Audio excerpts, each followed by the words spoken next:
to believe that you deserve more. Like, some of you guys don't think that you deserve a better partner. Like, you could never do better. Some of you think that you don't deserve to make more money than you currently do because that is you being greedy. The things that you tell yourself that put you down is also affecting you to feel abundant and attract further abundance.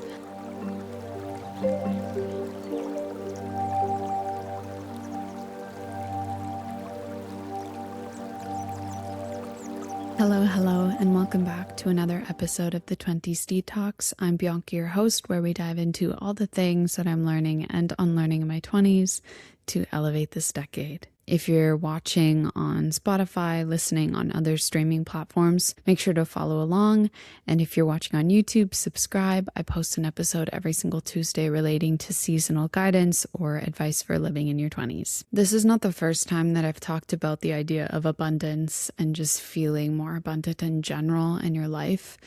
However, I feel like I haven't actually posted an episode, a video about how to become more abundant in your 20s when that is a time of many struggles. It could be financial struggles, identity struggles, finding your place in this world, not just what will give you meaning and purpose, but also like that security footing with where you're going to live, how you're going to support yourself. I feel like the only reason why I am where I am today and have opportunities the way I do right now is because of these tools that I've done to become more abundant. My current lifestyle could easily get me into this scarcity mindset and this rat race, because I know some people in my personal life, they are so much more ahead financially, career reasons, personal reasons, relationship reasons in the traditional sense. But in the past year, I literally had the motto for 2026 to care less.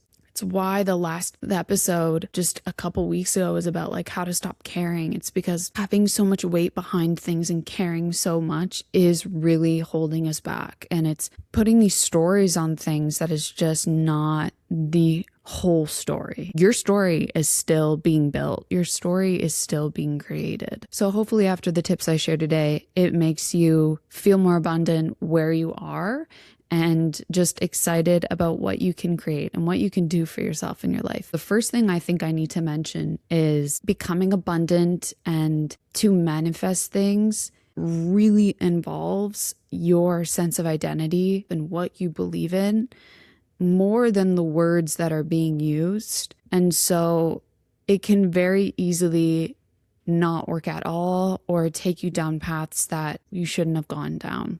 One of the ways that I see it, especially that could be damaging for people our age, is regarding our finances.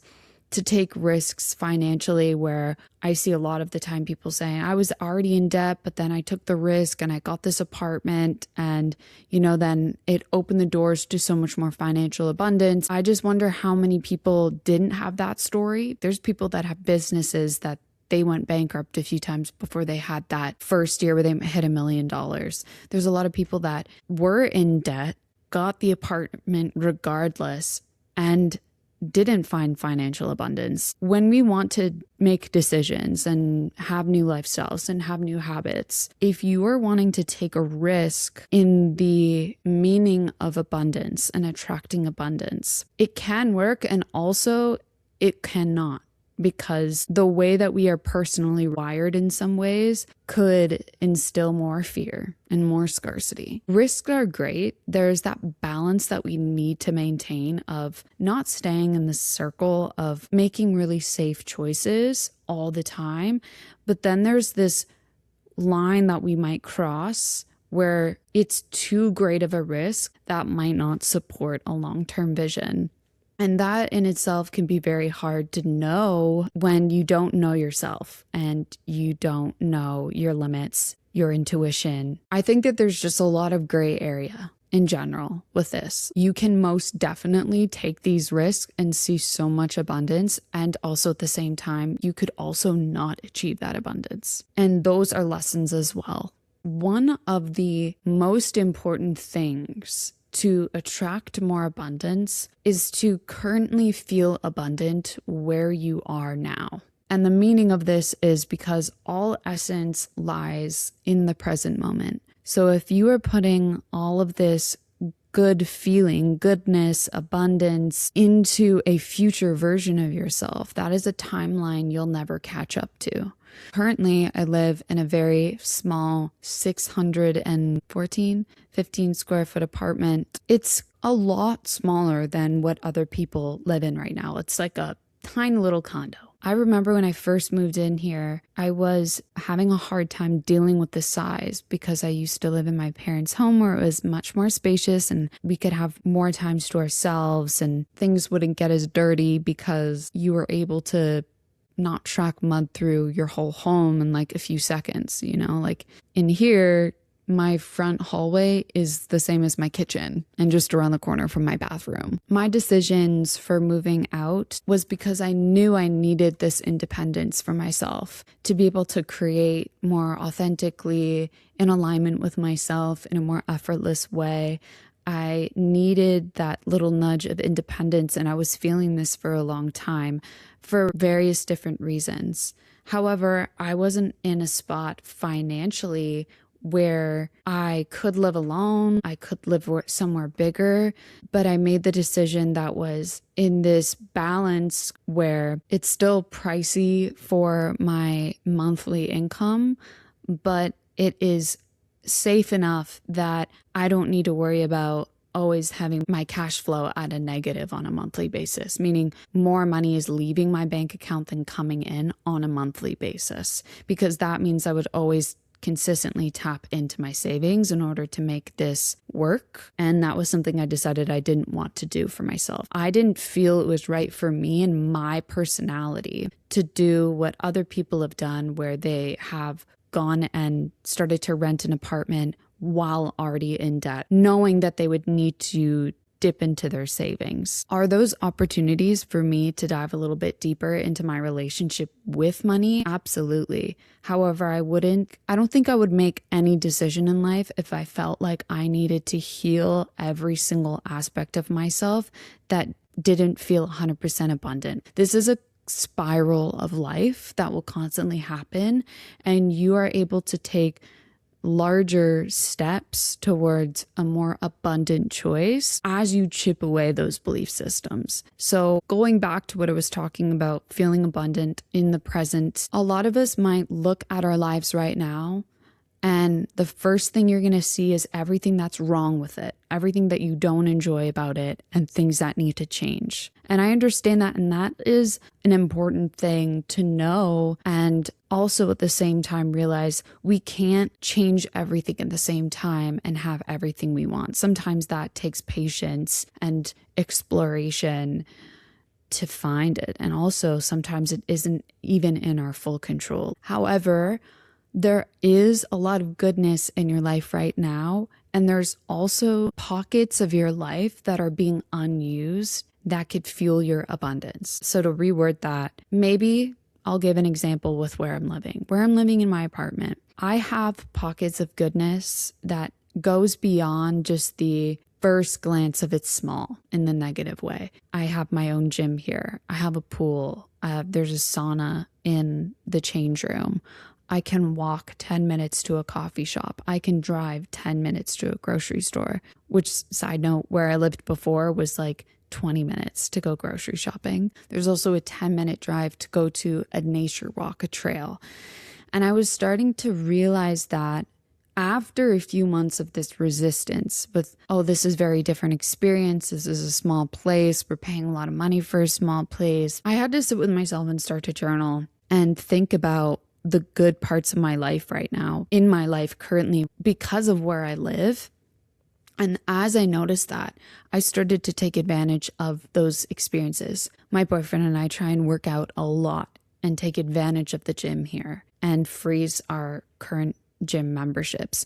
We'll have a steam sauna. We'll go swimming. We'll go for nature walks on a regular basis. I'll go and walk with my computer over to the coffee shop and experience that. I love to go grocery shopping at this one place that's 10 minutes away from me. And because I'm maximizing my life, I'm able to attract more abundance because I'm spending more of my mental load with my current situation focusing on the good. When I was living at home with my parents in the beginning, I was having a really hard time living with my parents again after being in university because we had that taste of independence. And to now explain where we're going, like, where are you going today? It's like, I didn't want to have to explain what I was doing with my life when I was 23 years old. Like, what? But the main benefit was I was saving a lot of money. And also what I completely forgot about now that I appreciated so much is I was seeing my parents so much in a way that I'll never be able to get again. And I was able to live next door to my sister where we'll never be able to do that again. Well, I mean, maybe one day if we needed to, but most likely with the direction that we're both going, and that's not going to happen again. And so I woke up and started becoming more grateful with my current situation, despite the struggles that you would go through in your 20s with living with your parents. And that abundance made me feel happier in my day, allowed me to have more positive energy to put towards my creative projects, to go see some friends, to create even more abundance in my life because I was starting to feel happier and not focus on the negatives. I do recommend to be mindful of any content that you're consuming that fuels negativity. That's the next step. That's the next thing I have in my notes here. Stop having negative content and negative people influence you. There's a difference between needing support going through a hard time and then people who are just pessimistic. When people are pessimistic, that will affect you. That will affect your mindset. That will train your brain to start focusing on more negatives. I'm super mindful about negativity now. And I don't want it in my life. I can't even let myself go down a path where I think too negatively about my situation because it's not worth it. It doesn't help me in any way make decisions for myself. Even if it is something like, oh, I don't really like this with where I'm going with my career or my finances. I don't let myself think too negatively and pessimistically. Is that a word? Because that's not helpful. I can look at it at more of an objective lens as data. I've mentioned this in previous episodes of looking at failure or missteps as data rather than something with so much emotional load behind it. That emotional load fuels analysis paralysis. It fuels, which means indecision, like not making any decisions, depression, anxiety, and makes you feel stuck. It doesn't allow you to stay within the flow of life's energy by making choices and taking those steps, even though there's a chance that that step might be a misstep or could have been improved. This is what the spiral is. Like, we can't think like that. And some of the ways that it can fuel your negativity is a lot of what you consume. I really am mindful about sad songs, negative songs, songs with hate in them. That holds a lot of weight and subconsciously is priming you in some ways. And I'm very mindful of not having that be something I listen to a lot. Actually, what I listen to a lot is classical music because it's very healing for me. It keeps me not anxious, not sad. It's like so calming for me. You can find other music that might resonate with you or artists, but it was hard for me to let go of some artists that I used to love because it was reigniting this like trauma bond in me. And sometimes it feels a little too good because it just gives you permission to stay in the victim mindset and fuels this like constant desire to be moody and cry. And I could go down another episode about why that's more romanticized in general than just being a happy, abundant person. I had to let that go, and I really had to stop watching creators that would constantly complain and be negative. Like, that is just not going to help me in any way. And then I also think what's very difficult is in the real world when you're talking to people or friends with people, be super mindful of friends and family members that are pessimistic. And I'm not talking about, oh, I'm going through this hard time, I'm struggling with this and X, Y, and Z. That's okay. Like be there for your friend, be there for your family member, especially during certain chapters of their life that could be difficult. It's when they're consistently talking about the negatives. And that is very, very damaging because it's almost like you need to look for negatives to make them feel seen and feel heard constantly. Like what I just mentioned about the glamorizing of negativity and sadness and how happy people get hate sometimes. Those are the people that will dislike the happy people and find them annoying. That is their own problem. That is not your responsibility to lower yourself and meet them where they're at consistently. What I do, if you can escape them, say that they're important family members in your life that you cannot just never see again. In my head, I'm like, that is mine, not yours. And also, I try and redirect the conversations without making it about myself, redirect the conversations, even encourage them to see some of the neutral parts of that situation at the very least, or the good parts, and try and work around the negativity talk, because that will lower your mood, which in turn will lower your vibration, which in turn will lower the abundance you attract. I encourage you to look more into what that means on deeper levels, but at the very least, what you are will attract. Good things will come to you when you are already emanating that energy. Having more money in your life will come from embracing the money you currently have. And the next step that I'll be talking about is believing in yourself that you deserve it. Working on insecurities and rewire your beliefs in ways that allow you to love yourself more and believe in yourself more and say that I deserve good things. I deserve a healthy love. I deserve to have more money. I deserve to have a larger place. I deserve to have a career that I love. Saying that you deserve this and really not just say it, but work in ways of believing it. And I encourage you to watch the unlearning episode for you to know how to do this even more. That is my favorite episode that I put out because it's the basis of how almost all my lessons can go deeper in that way. To believe that you deserve more. Some of you guys don't think that you deserve a better partner, you could never do better. Some of you think that you don't deserve to make more money than you currently do because that is you being greedy.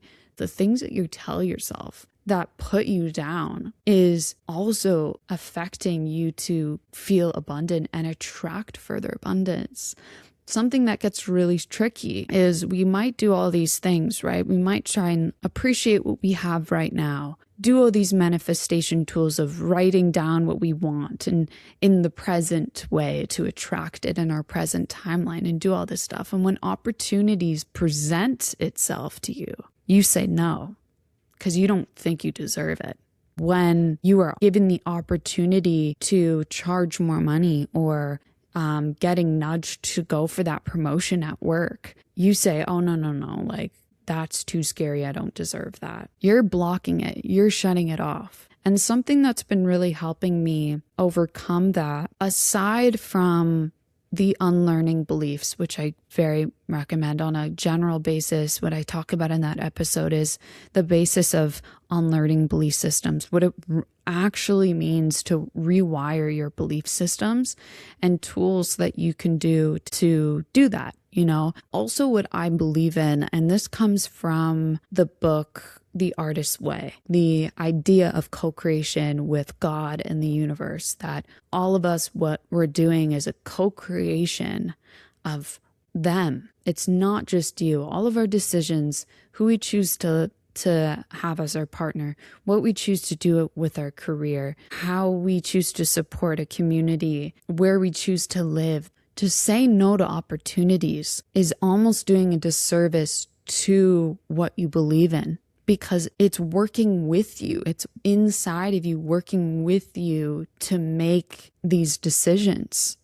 You're saying no to not just yourself, but the creator that wants it for you. And so what I would recommend is have more audacity in who you are and what you do. Because when you are expressing it in a way of being proud of yourself and loving yourself, that is you also doing it for the creator and for God, because they wanted you to do this. They wanted you to go this way with your career. They wanted you to find this person. They wanted you to live here. Own it, despite the fact that, yeah, maybe it's a bit small, or maybe my partner has a couple flaws, or maybe my career doesn't make me that much money.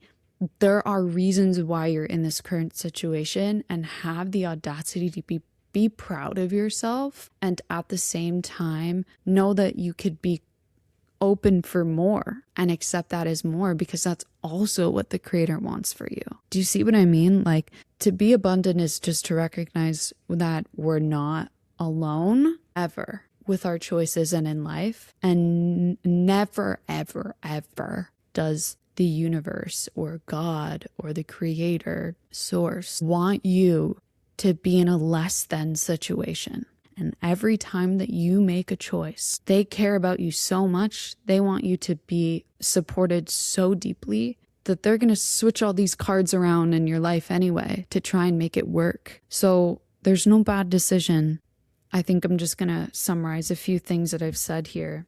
You know, in the beginning, I said, recognize that balance, recognize your personality, and at the same time, remember that you don't need to be perfect. You don't have to unlearn all these beliefs. You don't have to have complete, abundant beliefs about certain areas of life before making decisions. So if that means that your balance is, I'll go for that apartment, but I'm not going to do it while I'm in debt, or I'm not going to do it while I have to go into my savings, that's all right. That can be your level of abundance at this level, and that's okay.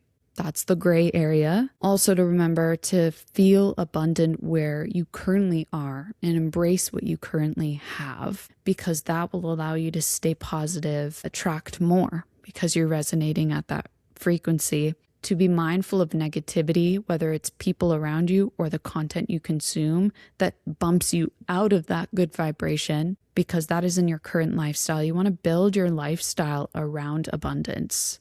That is the people, that is the activities, that's the things that you do to become more abundant with your life. And also recognize that you will forever be allowed to have more, and you're allowed to have more because the creator wants you to have more. We are meant to evolve. We're meant to have more. And there's a lot of belief systems that we need to unlearn that say, no, we don't, because that has been put in place by people that might want us to feel that way or felt that themselves and taught that to us as well. And you need to have that connection to something more to realize all your choice, everything that you have is connected to the creator as well with you, and have audacity with where you are and be proud of where you are right now. Because maybe you 10 years ago would beg to be in this situation. And the only reason why you're here today is because even back then, you had to find the goodness of where you were at that time to level up slowly and say, yes, I deserve more. And yes, I deserve more. And yes, I deserve more. And what's crazy is in maybe 10 years, you'd be thinking you have achieved so much more than you think you could, and look back and be like, wow, remember that time when I thought I didn't deserve it? Or remember that time when I thought, oh, this would have never happened? So believe in yourself. You were meant for more.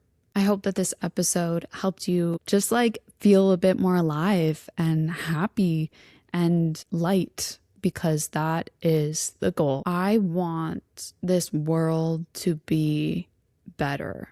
I know that the only way for that to happen is for an army of us to do it. Not one person.